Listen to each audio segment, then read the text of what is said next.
You have read about miracles. You have studied prophecies. You have memorized verses. But one chapter stands above the rest. One chapter that every believer must know by heart. One chapter that defines what it means to live for God. Why is Hebrews chapter 11 the most important chapter in the entire Bible? Stay with me.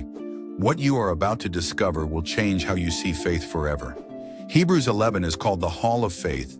It is God's gallery of heroes. But these are not superheroes. They are ordinary people who did extraordinary things through faith. And here is the key. This chapter does not just tell stories. It shows you how faith actually works in real life. It gives you the blueprint for pleasing God. It reveals the secret that connects heaven to earth. Let's start at the beginning. Hebrews 11 verse 1 says, "Now faith is confidence in what we hope for and assurance about what we do not see." Read that again. Faith is confidence. Faith is assurance. This is not wishful thinking. This is not crossing your fingers and hoping for the best.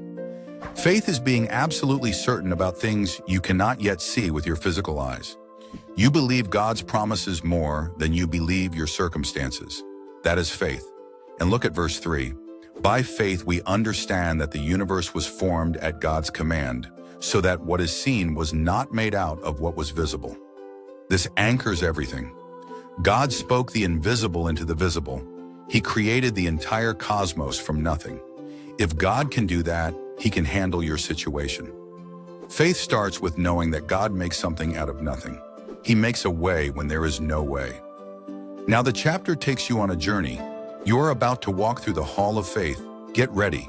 First stop, Abel. Hebrews 11 verse 4 tells us Abel offered God a better sacrifice than Cain did. Why was it better? Because Abel's heart was right. You can find this in Genesis chapter 4. God does not just look at what you give. He looks at why you give it.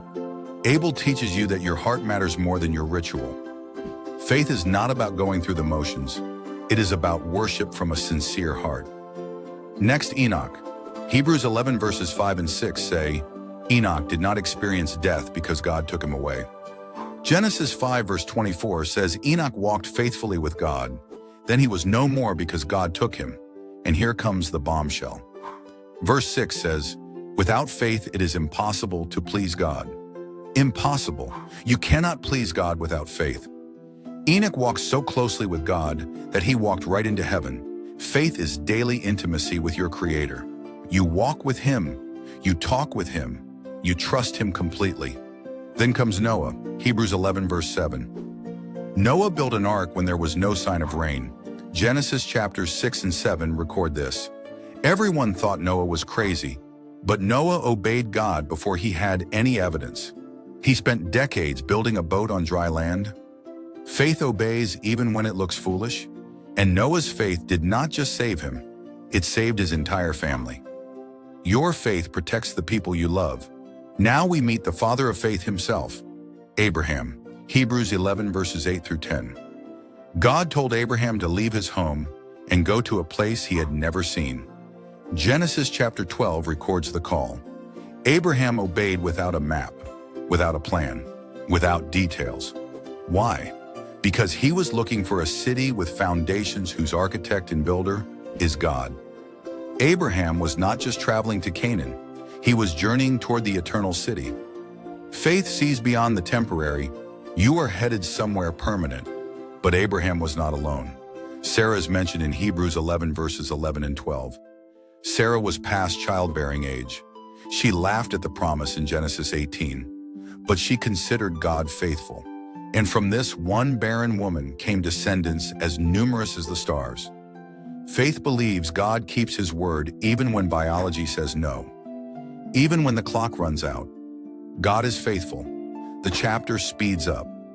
Isaac, Jacob, and Joseph flash by in verses 20 through 22. Isaac blessed his sons concerning the future.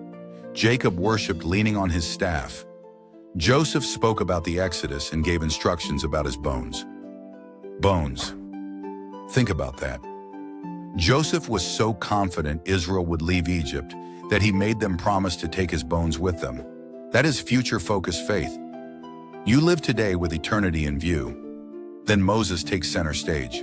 Hebrews 11 verses 23 through 29 cover his life. Exodus chapters 2 through 14 give you the full story. Moses' parents hid him by faith. Moses chose to be mistreated with God's people rather than enjoy the fleeting pleasures of sin. He regarded disgrace for Christ as greater wealth than the treasures of Egypt. How? Verse 27 says he persevered because he saw him who is invisible. Moses saw God, not with his eyes, with his faith. You can see the invisible God too. Faith gives you spiritual vision. Moses led Israel through the Red Sea on dry ground. The Egyptians tried to follow and drowned. Faith opens paths through impossible situations. What looks like a dead end to others is a highway for you. Now Jericho, Hebrews 11 verse 30. The walls fell after the people marched around them for 7 days. Joshua chapter 6 records this bizarre battle plan. March in circles, blow trumpets, shout. The walls collapse. Faith obeys even when God's strategy makes no sense. You do not need to understand, you just need to obey. And Rahab, Hebrews 11 verse 31, a prostitute, an outsider. She welcomed the spies in peace and was not killed. Joshua chapter 2 tells her story. Rahab is proof that faith is for everyone. Your past does not disqualify you. Your background does not matter. Faith opens the door to grace. But here is where the chapter shifts. You need to hear this. Faith is not always about victory. Sometimes faith is about endurance. Verses 35 through 38 describe believers who were tortured, mocked, flogged, chained, stoned, sawed in two. They wandered in deserts and mountains. They lived in caves. The world was not worthy of them. Let that sink in. These faithful people did not get their miracle. They suffered, they died, but they never stopped believing. Faith is not a guarantee of comfort. It is a commitment to Christ no matter what. Now comes the big reveal, verses 39 and 40. These were all commended for their faith, yet none of them received what had been promised, since God had planned something better for us, so that only together with us would they be made perfect. Did you catch that? Abel, Enoch, Noah, Abraham, Sarah, Moses, Rahab.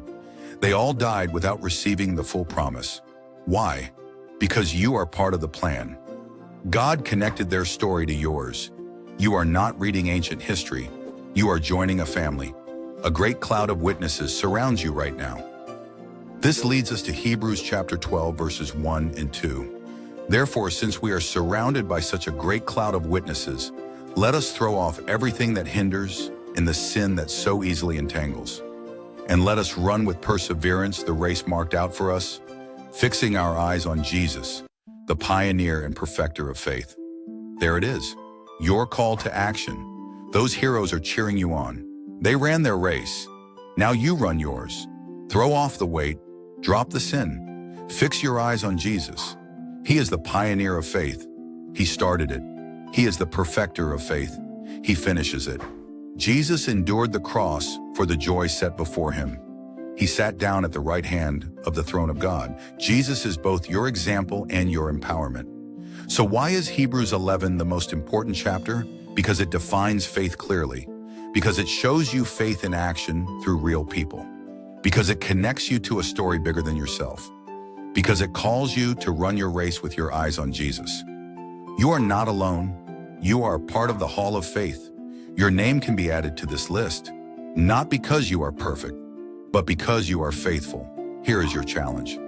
Read Hebrews 11 out loud today. Let those names sink into your spirit. Ask God to increase your faith. Identify one area where you need to trust Him more. Then obey. Take one step of faith. It does not have to be big. Just obey what God is telling you to do right now. Walk with Him like Enoch. Obey without evidence like Noah. Leave your comfort zone like Abraham. See the invisible like Moses. Your faith pleases God. Your faith moves heaven. Your faith changes everything. Subscribe for more teachings. Be confident. Be assured. Live by faith.